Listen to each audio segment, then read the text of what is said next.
I am Christina, vocalist for the... She doesn't know.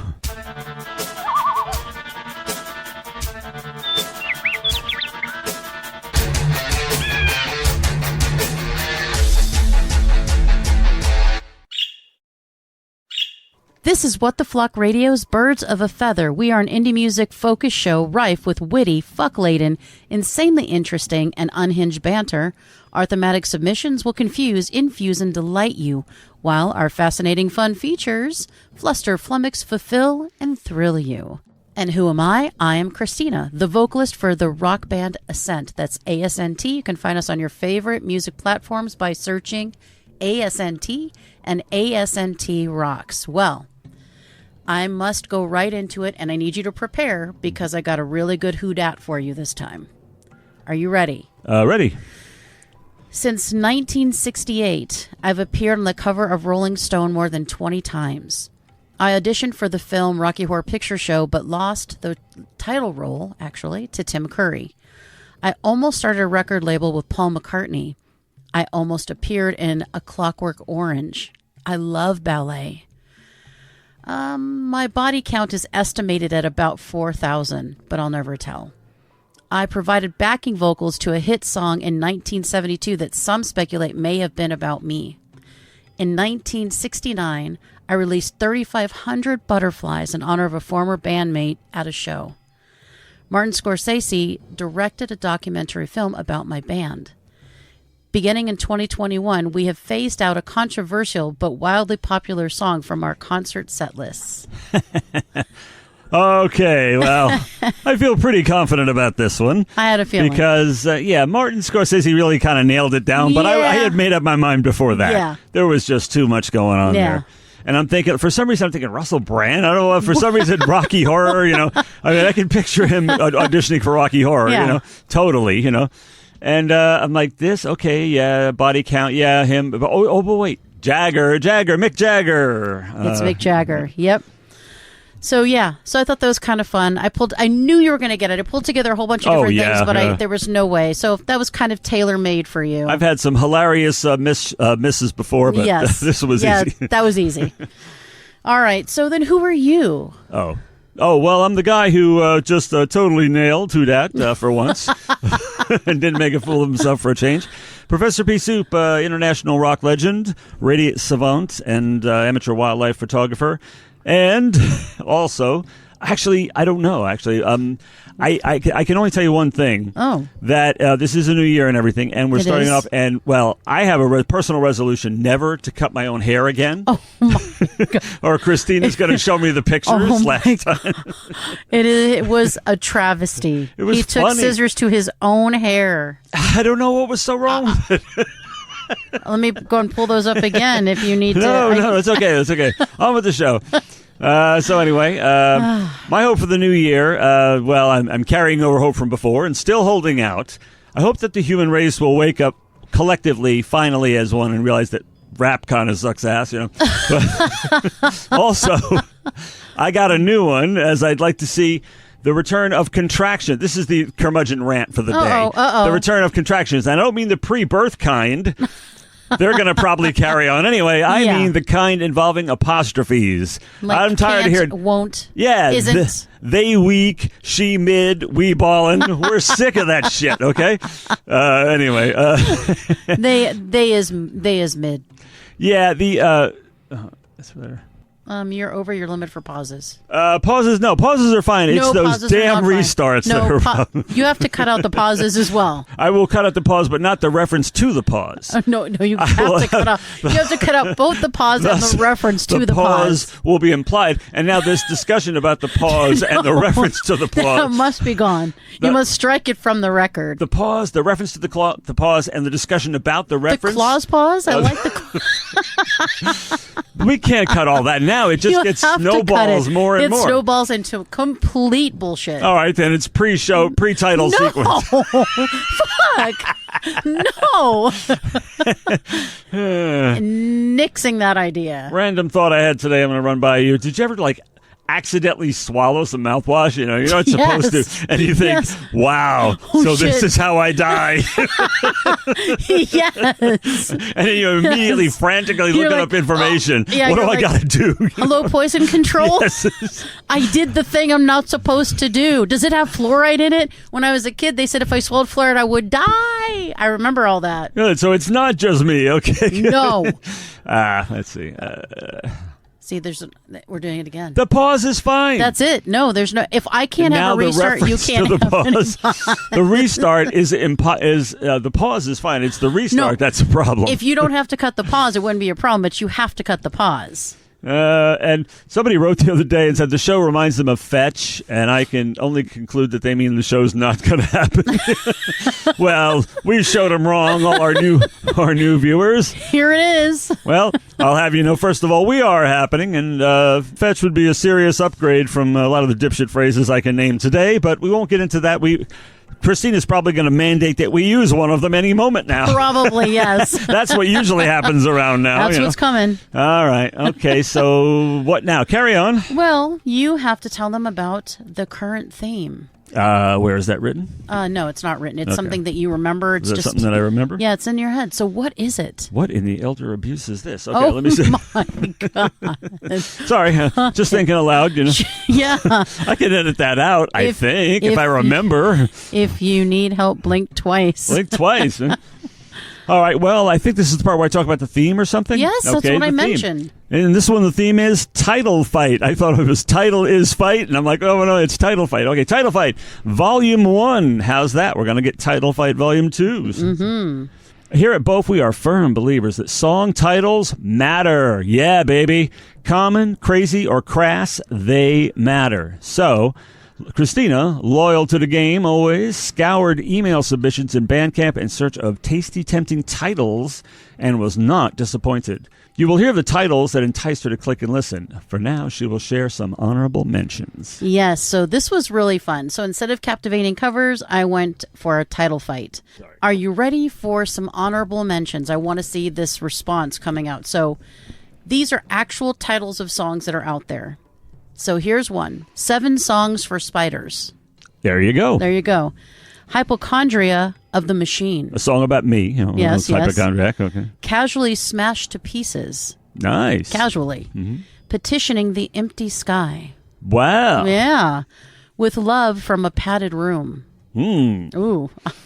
You keep that love to yourself, Crazy Pants.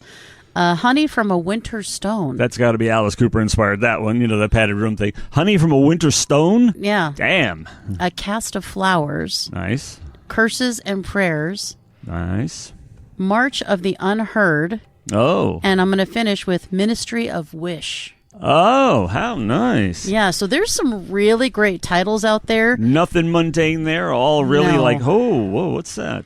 So here's the unfortunate part. I clicked on conservatively about 150 songs to find the 5 that I had. So unfortunately, I don't know if I just got a bad batch, but most of the ones that I clicked on that had great titles were from like 2009, 2007, 2004. Right, and merit aside, they're the one you tend to I keep promote ones that are current. Yeah, I do two. Not dinos like me, but current like ones. 2020 to now. Yeah. I try to kind of keep us current because here's the thing. If I introduce you to an artist who hasn't made music or doesn't make music anymore, I'm kind of defeating the purpose of the show.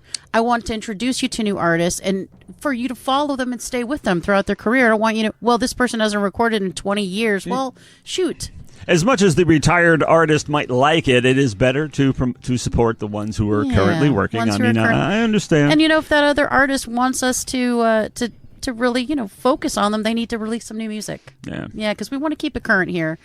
So that takes us to the part of the show apparently that you're a little concerned about, and that's Chriselle Unclear. For this every show feature, we are challenged to use the selected phrase as much as possible throughout the show. However, our use of such words will be so extra.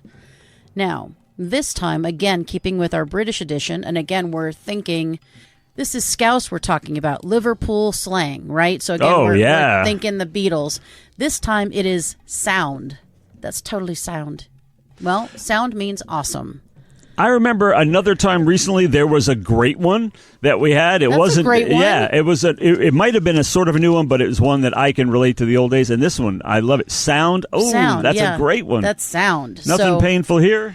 So we're going to try to use that as much as possible. You need to keep each other honest because we tend to just go right off the fucking edge. So you know what? I changed things around a little bit this time. You know what I did? We're going to go right into our first artist. Madness. I know. So this is an artist named Ella Ion, I don't know, with a song called My Own.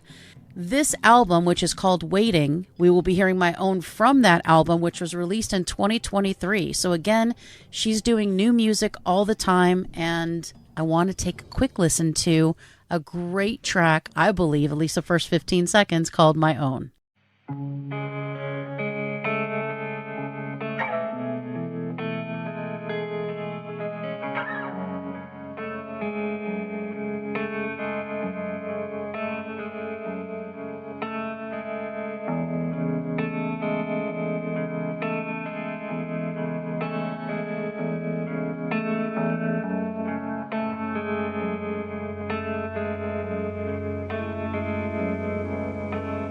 I've been waiting for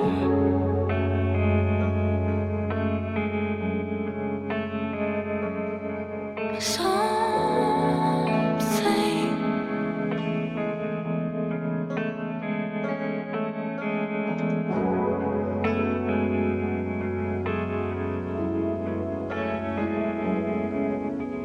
Show me where to go.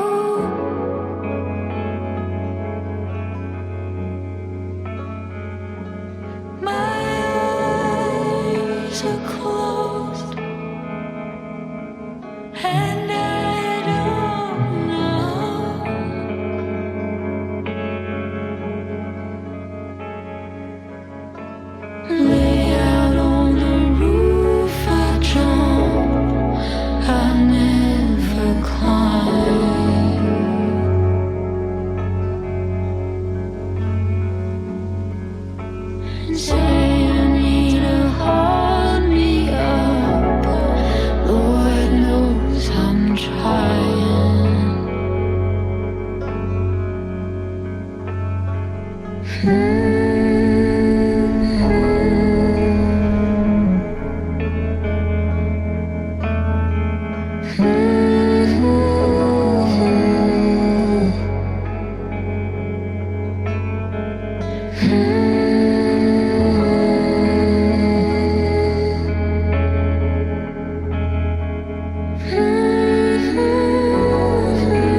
Okay, so that was Ella.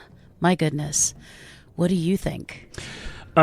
First impression, I was like, oh, this is one of those really great brooding metal ballads, like a Metallica type thing. It started that way. But, exactly, but it takes on an entirely different type of haunting aspect. Yes. When we're presented with this, ethereal sort of female vocal. And knowing nothing whatever about the nature of the act, whether it's literally a person called Bella or it's a band or whatever, or whether they're male, females, whatever, sort of a blind date like that, the harmonies it comes up with are either partly male or they're female, very low. Yeah. And that is a contrast that you really seldom see, and I loved it. I think it was a low harmony that she did. But there may have been another male vocal in there. I don't know. Well, it adds a bassy male sort of aspect to it, just distinct as opposed from layered female harmonies. True, but you know what I'm confused about is that you didn't first start talking about that guitar that was all throughout, right? It's like an urgent sound. It was almost like an alarm throughout. And I was going to talk about that. It's oddly more effective because we look at it as one of those brooding metal ballads. Even when the vocal comes in and it's different.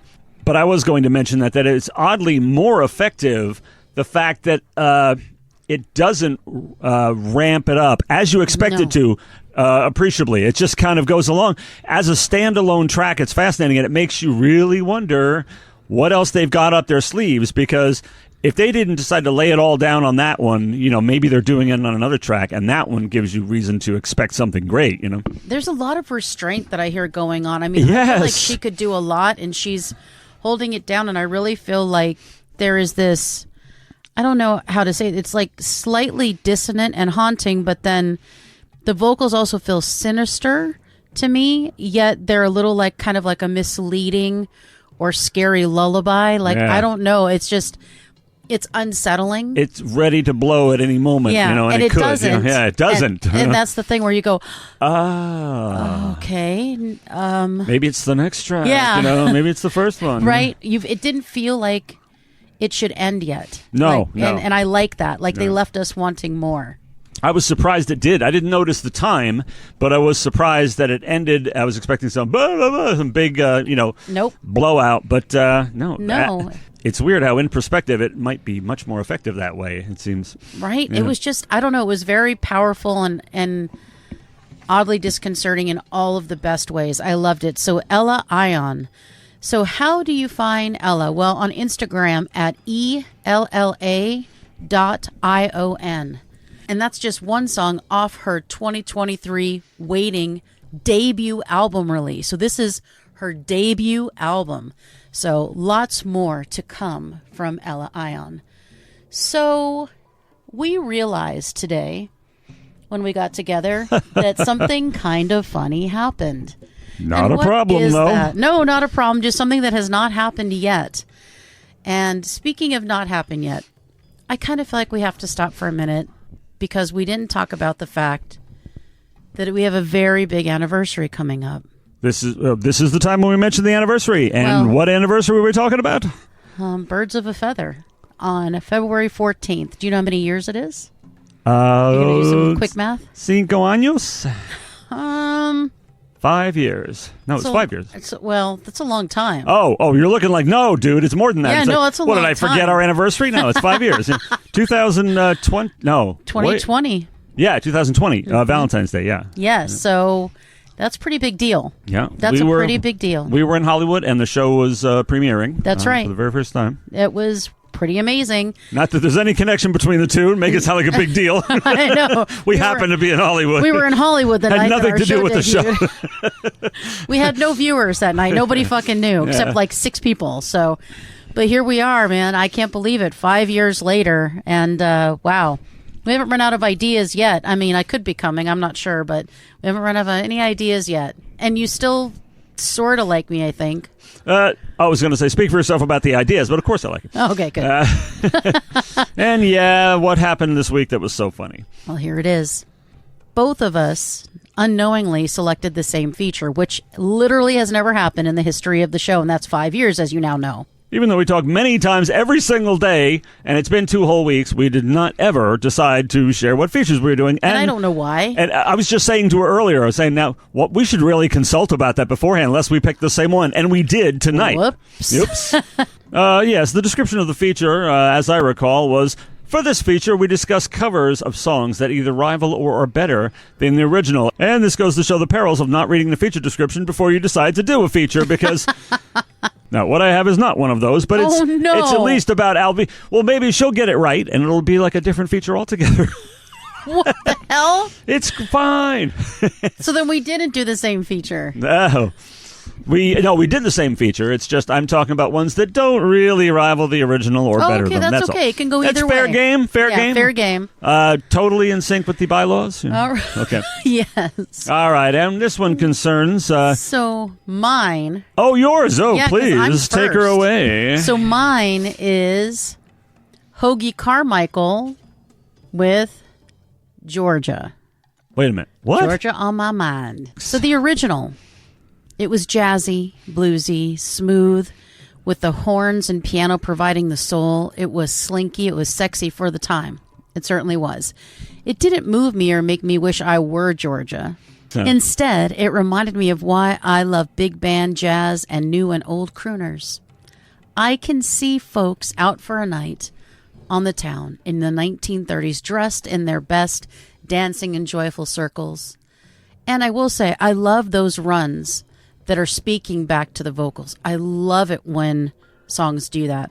And the muted trumpets, I was absolutely in heaven. So that's the original. However,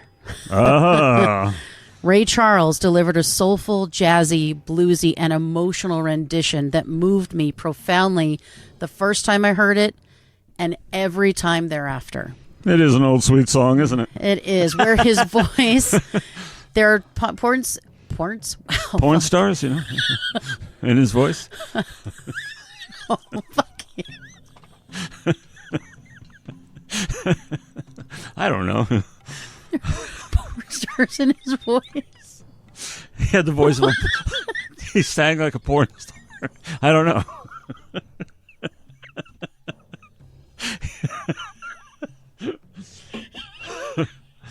You know, I mean, they used to moan on records all the time. Non-porn stars. That was not right. I'm going to try that again. Fuck. Oh, my God. All right. Where his voice breaks, it's a little gritty and then smooth again. And that's where he really shines. Of course, we can't talk about Ray Charles without discussing his amazing piano accompaniment. Absolutely.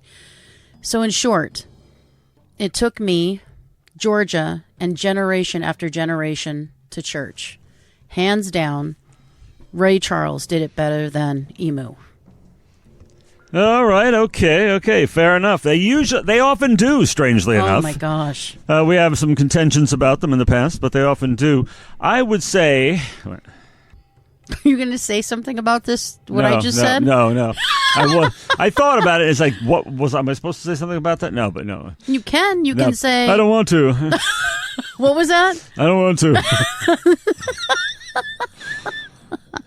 I don't want to. I can't shake the Ted Knight thing. You can't. He's my idol. He is. Do you want to? Yeah, you asked if I had a male idol growing up, Ted Knight. Yeah. Oh, no. Oh, no. Walk it back. Walk it back. That explains a lot. It does. You're going to start wearing like a sweater vest and standing on your lawn in khakis and a sweater vest talking to people? Whoa. Oh, my God. All right. I need a new contract, Lou. Okay. So I will say the original was fine, but there's nothing like Ray Charles. And I feel like he could do any song and just kill it. So anyway, sadly, he's no longer with us, but we have his music for a lifetime. So that was my emu. We'll talk about your emu in a few. So let's listen to another band. This one is called Gallows Street. So Gallows with an S Street. And the song is Sativa featuring Lima or Lima. The album is Our Dear Metropolis, which is a very cool album name as well. So, of course, when I saw the song name Sativa, that was interesting to me. So I thought, okay. And then featuring Lima, I'm like, as in bean or as in a person? So it's clearly a person. And they are funk, pop, soul, and brass. And they're from the Netherlands. Wow. Whoa. And interesting facts about them. They used to be a street parade band. Oh, wow. Yeah, they are an 8-man band of brass, saxes, and percussion, and they released a new album called A Trip Worth Making in 2024. Wow. So this is from Our Dear Metropolis, an older album, but they have a new album out. So why don't we take a listen to Gallows Street?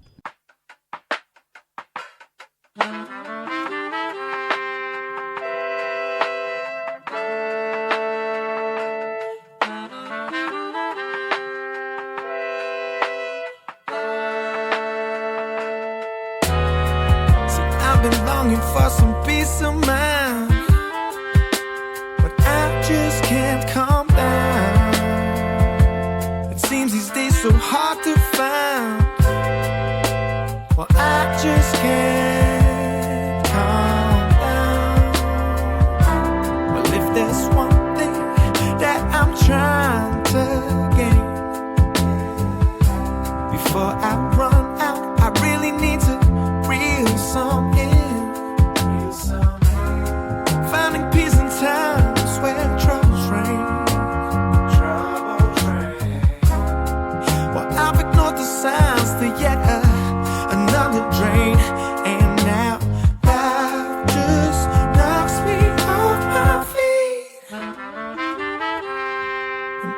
just can't calm down. I just can't. Well, I just can't calm down. I just can't. I just can't calm down. I just can't.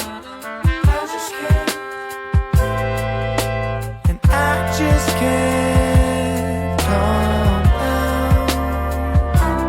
Oh, Sativa, you get under my skin. See, you control my time the way nobody can. You can lift me high when I'm feeling low. Make me forget that I had somewhere to go. Because time is really what I need. Life just keeps knocking me down. All the way down, all the way down. Can't you slow it down? Down, yeah. Slow it down, down, slow it down. See, life just keeps knocking me down. All the way down, all the way down. Can't you slow it down? Slow it down for me.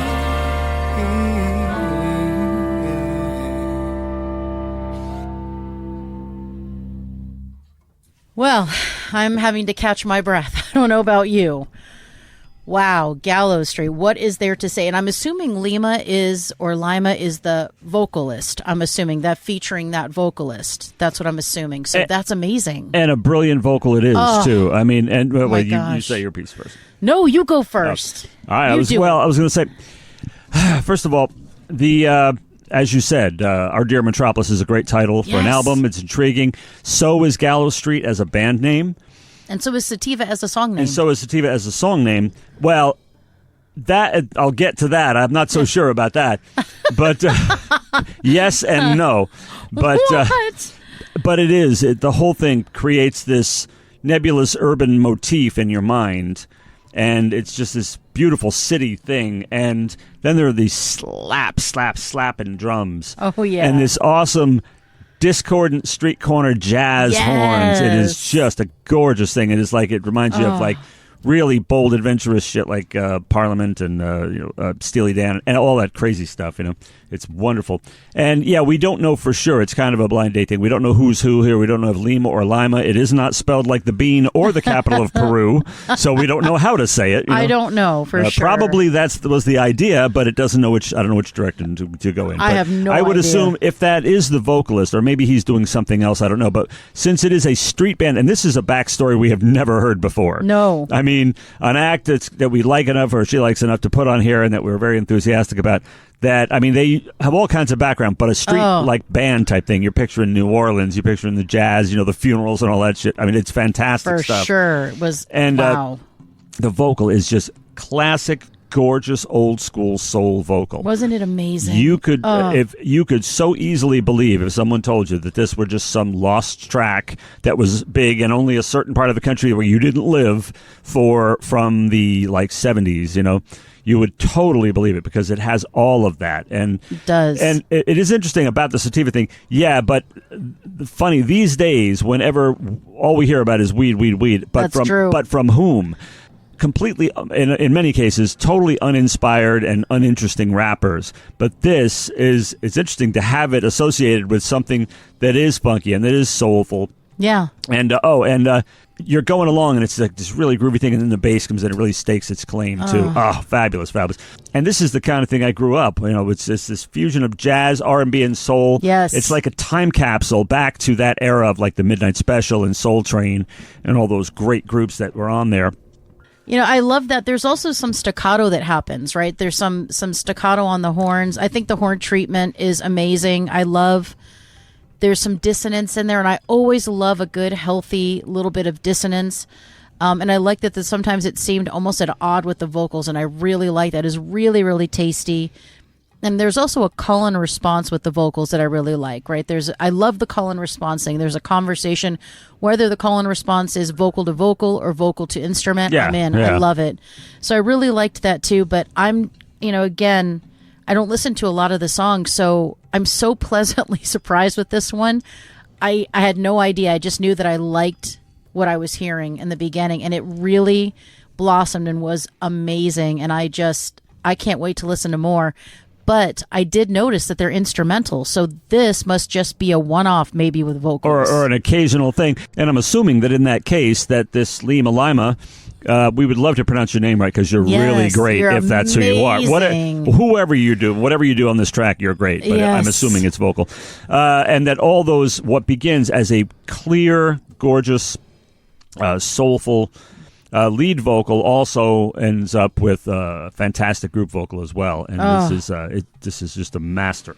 I love this, Jim. Masterful. Really was masterful. I almost want to listen again because it's that good. So if you liked what you heard, and I know that you did, definitely go find Gallows Street on Instagram at GALLOWSTREET. This is one of those ones where we both sit here making audible noises during the song. During Like, the song. Wow. Oh my, Whoa. what? Shit. No. Whoa, man. What the hell? Yeah. Yeah, we are agape over here. It's a good thing we silence ourselves. Yeah, it's very good. All right, so that leads us to your first feature. Now, here's the thing. Are you going to do your emu now, or will you save your emu for later? I think I'll do my emu now because, as you know, there was perhaps a lack of preparation issue. I was, I prepared. I'm sick all the time, of course, but Oh, my God. with the permacold, and this week especially. You and don't have a permacold. I worked the whole day. This What? week. Yeah.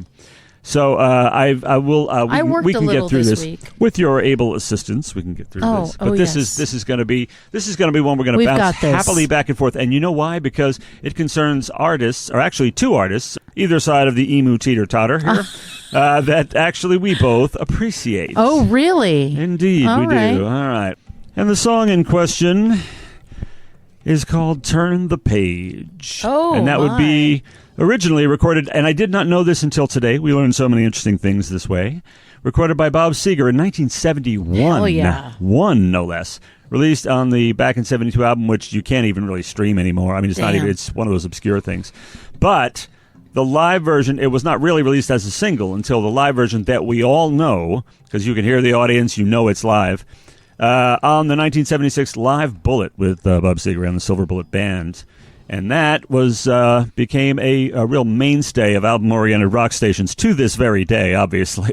We hear it all the time. Yeah. So this very familiar tale of life on the road and, Yes. the long-haired rocker and some of the treatment he gets and the loneliness, but the highs and the lows and all that. So it's a classic. It really is. Yeah. And a part of what really makes it work is that saxophone, that wail, that saxophone. Yeah, I hear it. And then there's like a mellotron, like synthesized strings kind of thing. It does build, but it doesn't go into this big romp thing that songs of this type sometimes do. And that brings us to the cover band. And Mr. Seger could not see in the future and could not predict the time when there would be this thing called the internet that would consist primarily of cat videos, porn, and Lars Ulrich jokes. Yes, of course, Metallica recorded this song. Yes, they did. And released it as the first single from their 1998 Garage Inc. album. And here it is, a song they didn't write. However, their cover was so effective, apparently, that charted for 11 consecutive weeks, which is the number one on the Billboard chart for 11 consecutive weeks, which is the highest number of weeks Metallica has ever spent at the top.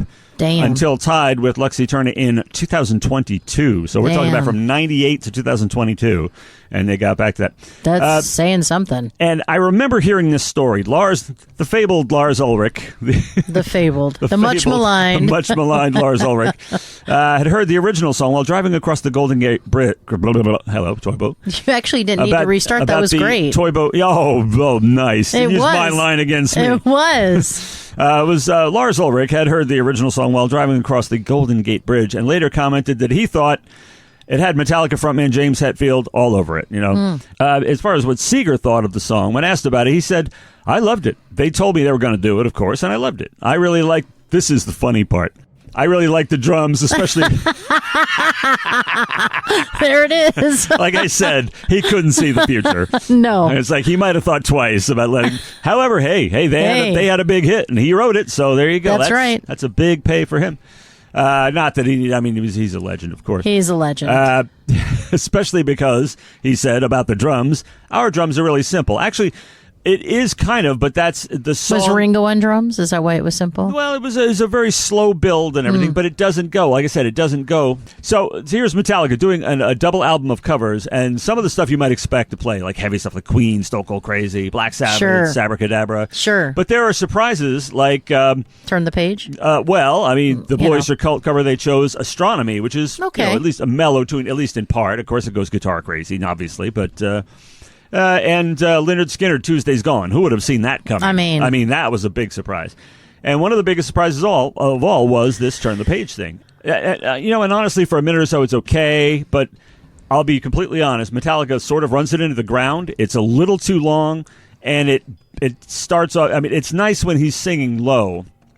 I mean, maybe it's great if you're in a concert or something like that, but just sitting back and listening to it, you kind of, wait for it. Hold your breath as you wish for death. Oh, I did not just sing it. Oh, please, God, wake me. Oh, no. No, you didn't. Oh, my God. Sacrilege. Sacrilege. But, okay, they tried. I mean, and I will give them credit that they did not bring in, that they tried to keep it within the band. They don't have any stringy type stuff going on. And instead of the legendary, iconic, one of the greatest saxophone lines. It's like Baker Street. It's like one of those ones that this defines the song, So we have Kirk Hammett playing it instead on the lead guitar with the some trickery or whatever. It sounds nice. It's okay, but you do kind of miss the authenticity of the sax there.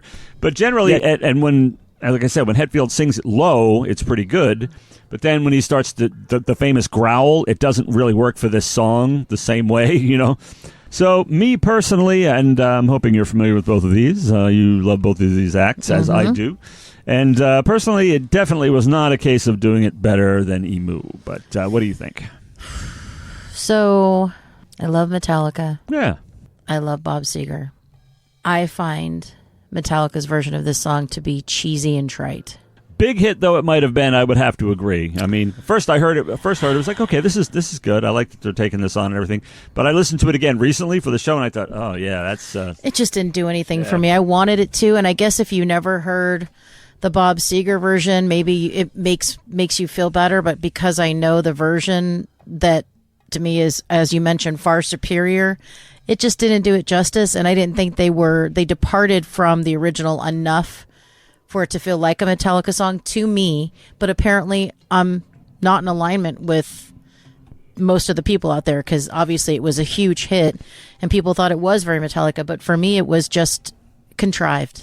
I mean, young though you might be, at least you were familiar with the song. Whereas in 1998, it was, I believe, they probably were introducing this to a lot of people, to a whole new generation. That's decades after the original, 22 years later. Right, but so I like that angle of it. But I don't think kids are going to go back, or young folks are going to go back and listen to the original. If they do, they're going to get a couple of bars in and be like, "This is not what I thought. I'm out." That's probably true too. I mean, so are they really opening doors for Bob Seger? No, I don't think so. I give him credit for trying, and of course they did introduce to at least a lot of us, I think, in the States had never heard of some of these acts, or I was never personally familiar with a lot of them. Even the ones I knew about, I didn't know these particular songs like Merciful Fate and stuff like that. I mean, yeah. But they did do some deep cuts sometimes. Yeah, Budgie. Now that's a deep cut. Okay, that's a deep cut. Budgie. I think there's two Budgies on there. I think it's Crash Course in Brain Surgery and Bread Fan. I don't remember, but you're probably right. Yeah, I think those are both Budgies. And I remember thinking, wow. And Budgie was a female vocal band, you know.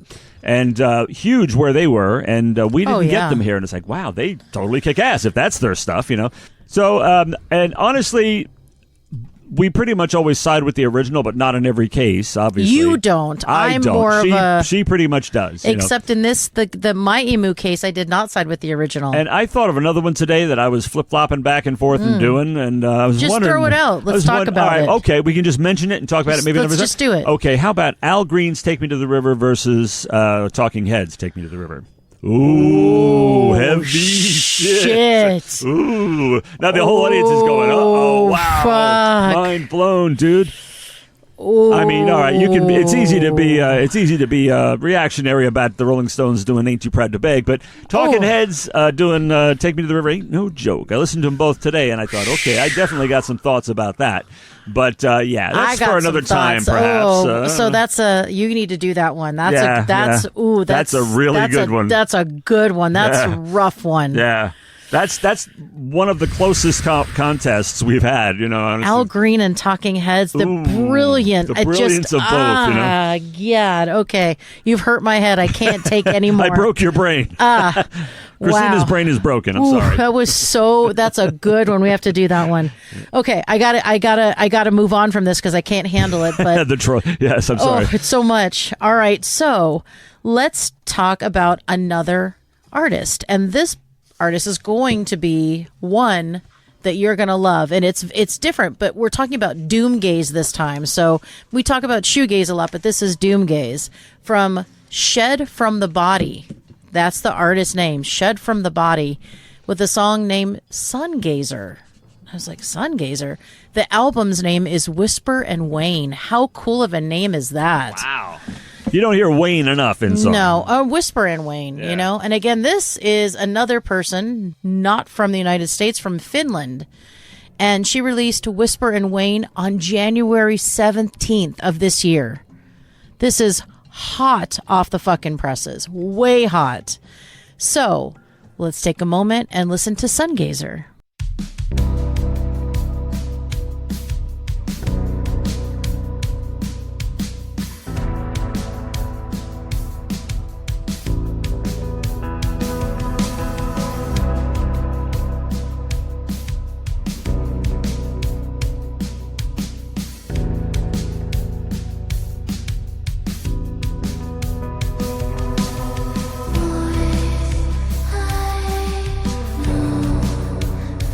I know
right. So, Shed from the Body. First of all, I just love that name for the band. Yeah. It's so cool. Oh my God, it's so awesome. And this song, vocals like wispy, airy, and kind of almost ghostly. I loved it, loved it, loved it. Obviously, the effects on the vocals were dead on as well. And the percussion is like a menacing accomplice to whatever's going on. And there's a crescendo that finally comes just as the tension has reached a fever pitch, because this track generates a lot of tension because there's no real release. It's just, it feels like it gets more and more tense as we go along. And then there is just that moment when the crescendo happens, and it sounds to me like there's just tons and tons of crash cymbals going on. They're just, and for some reason, that is exactly the level of release I needed to start breathing normal again. But I loved the fact that this is what I would obviously call very progressive. And I know that they also have, they call themselves doom gaze and alternative metal, but I hear progressive metal as well. What do you think? Yeah, this song, first of all, I'm equally enamored of the name. I mean, it's fantastic. It's like Shed from the Body. It's like it could be anything from fur to skin to Yes. the spirit to anything. I love that. Or to any kind of negativity, anything. Shed from the Body. It's a hell of an intriguing name. Doom gaze I've not heard before, but that particular name style. But it suits them, and at the same time, well, we can't help it if a lot of you are doing spectral, ethereal, ghostly, whatever. It's not my fault. It's not theatrical. We didn't do it. Stop doing it then. We're going to stop saying it. You're making us then feel we'll bad. stop saying it. Yes, because exactly. that definitely fits here. And I thought, don't say it. Don't say spectral. Don't say ghostly. Don't say do it. apparitional. But Whisper and Wane is an absolutely perfect. The song does that. I mean, it whispers, it wanes, but it does something in between as it gets rough, and that's the really shocking part. Well, it starts out, you mentioned the tension. Oh, my God. And they established that so early with this erratic and discordant, but very knowledgeably so. It's not that they just can't play. They're playing erratically and discordantly to build the tension immediately before the vocal starts, before they even start really kicking it. Yes. And yet it goes in directions, and we were talking about this while we were setting up. You mentioned this. It goes in directions you do not expect. You don't expect it. To me, the middle passage there, it's like it's kind of modern and cutting edge type stuff and everything. At the same time, it's totally plugged into the roots because it has this weird rock and roll sensibility in the middle with all the na-nas and everything. Yes. And I thought this is like this great old pop stuff and everything, and we got this new alt song, and they went so well together. I loved it. And then there was this welcome guitar crunch. It was like, oh, how about Right? that? This great break. And then when it resumes, it's not quite either part. It's sort of a mashup, at least as I remember it. It was it was sort of a mashup of both parts. But then it was hard to keep up because the song is not super fast, but the changes, it moves at lightning speed. It does, even though yeah. it's a mid-tempo song, Yeah, I agree. And there's this, like, I don't know, major key kind of part, and it sounds sort of up, but it doesn't lose the doom gaze factor of it. And it doesn't resolve. No, exactly. it doesn't. You just go, We went here, we went there, and goodbye. It's right. But this one leaves you kind of wondering. I mean, because they show you a little bit of everything. You wonder, are the others? Are they all tense like that? Are they all unnerving, or is there some of them just like they're just having fun? It's intriguing because if you just happen upon one song by David Bowie, for example, you could figure he's some doom monger and everything, and then you listen to some of the rock and shit. I'd love to know what else this band does because they're really the name is great, the tune is phenomenal. So yeah, Well, great pick by Christina here. I think a lot of shoegaze and doomgaze has kind of that flat line with some spikes, but I think that's kind of part of it. Is there's this sometimes, not every time, but like a mid-tempo. I don't know, just we stay right in the pocket the whole time. Yeah, or at least most of the time. And it's true that mostly it's us swamp stompers, some tar pit denizens who expect everything to do that. The songs to build. I mean, everything isn't fucking Bohemian Rhapsody. Okay, Yeah. come out of the Dark Ages, but it was brilliant nonetheless, as all the songs we've heard tonight have been. Absolutely. There's just some great stuff out there. And again, it was all the titles where I'm like, I want to hear what that sounds like. And if I liked it, then that's where it is.